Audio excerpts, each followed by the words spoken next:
നമസ്കാരം. Welcome to ഗീതാസ് ഭക്തിഗീതം.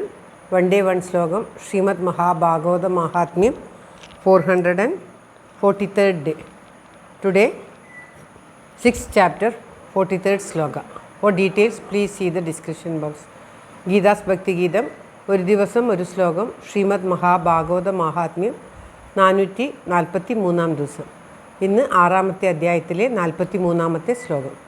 ഓം നമോ ഭഗവതേ വാസുദേവായ.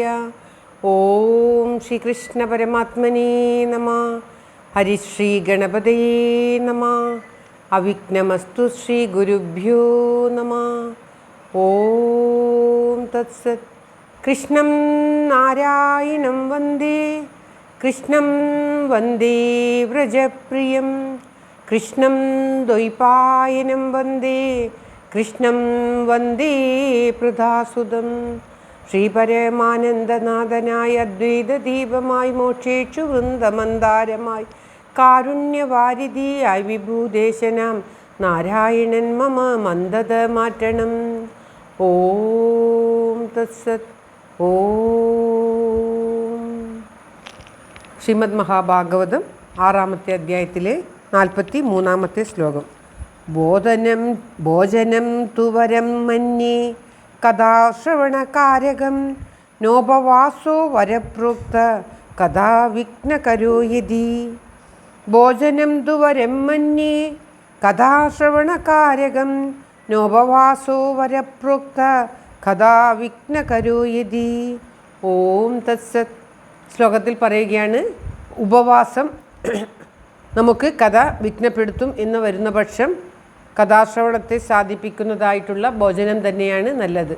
ഭക്ഷണം കഴിക്കാതെ ഇരുന്നിട്ട് കഥ കേൾക്കുമ്പോൾ നമുക്കതിന് തലചുറ്റൽ മറ്റുള്ളതൊക്കെ വന്ന് തലവേദനയൊക്കെ വന്ന് കഥാശ്രവണത്തിന് വിഘ്നം ഉണ്ടാക്കുന്നതാണെങ്കിൽ അങ്ങനെ ചെയ്യാതെ ഭക്ഷണം കഴിച്ചുകൊണ്ട് തന്നെ കഥ കേൾക്കുന്നതാണ് നല്ലത്. ഉപവാസം വേണമെന്നുള്ള നിർബന്ധം ചെയ്യേണ്ട എന്നാണ് പറയുന്നത്. അതായത് കഥ കേൾക്കാൻ നമുക്ക് എപ്രകാരമുള്ള ഭക്ഷണ സാധനമാണോ നമ്മെ കഥ പൂർണ്ണമായിട്ടും കേൾക്കാൻ സഹായിക്കുന്നത്, അപ്രകാരമുള്ള ഭക്ഷണം അവനവന് കഴിക്കാം. അതാണ് നല്ലത്.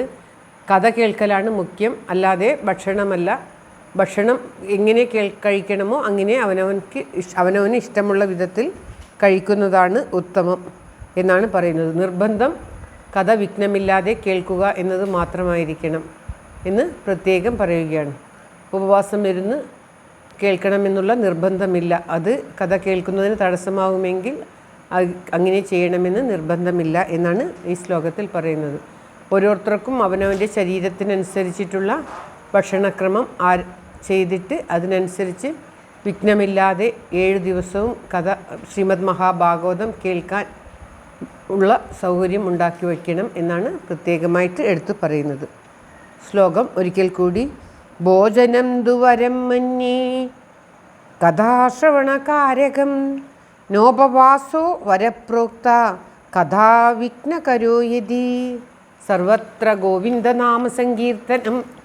ഗോവിന്ദ ഗോവിന്ദ. ഓം നമോ ഭഗവതേ വാസുദേവായ. എല്ലാവർക്കും എല്ലാവിധ ആയുരാരോഗ്യ സൗഖ്യവും നന്മയും പ്രാർത്ഥിച്ചുകൊണ്ട് ഭഗവത് സമക്ഷം ഈ ശ്ലോകം സമർപ്പിക്കുന്നു. Geetha Rajan. Thank you for watching. All the best. Have a very nice day. God bless you. ദൈവം അനുഗ്രഹിക്കട്ടെ.